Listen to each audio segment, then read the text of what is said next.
La retransmission téléphonique en direct du président russe Vladimir Poutine dépend du public, mais cette année, de nombreux messages étaient destinés à l'étranger.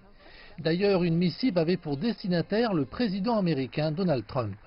Le dialogue est toujours positif, il y a toujours une demande. Bien sûr, si les États-Unis manifestent un intérêt à son égard, nous sommes prêts à engager un dialogue dans la mesure où nos partenaires américains sont prêts à le faire. Nous avons des sujets à aborder en matière de sécurité internationale. Je parle de désarmement. Le traité sur la réduction des armes stratégiques expirera bientôt. Mais je veux aussi dire établir des relations normales entre les pays.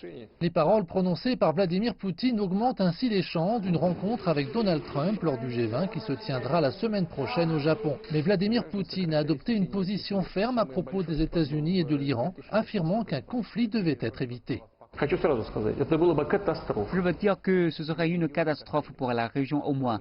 Cela entraînerait un afflux de violence et pourrait provoquer une augmentation du flux de réfugiés en provenance de la région.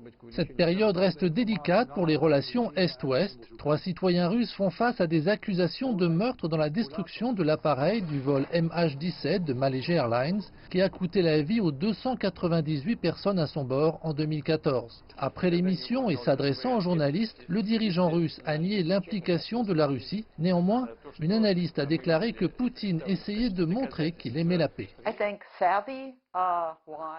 Je le pense avisé, sage, pas conflictuel et bien intentionné.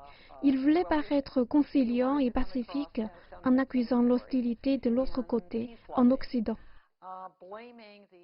Les critiques de cet entretien téléphonique estiment que c'est un événement mis en scène, soulignant qu'aucune critique envers Vladimir Poutine n'a été émise. Cependant, cela aura au moins le mérite de révéler comment le président russe pense pouvoir améliorer la place de la Russie dans le monde, mais transformer le souhait en réalité pourrait être sa tâche la plus difficile.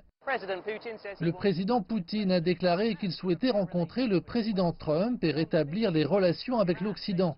Mais sur toutes les grandes questions, MH17, l'Iran, le Venezuela et bien d'autres encore, la Russie reste en désaccord avec les États-Unis. Ainsi, même si une nouvelle réunion entre les deux présidents avait lieu, leurs positions sur les problèmes les plus importants du monde resteraient divergentes.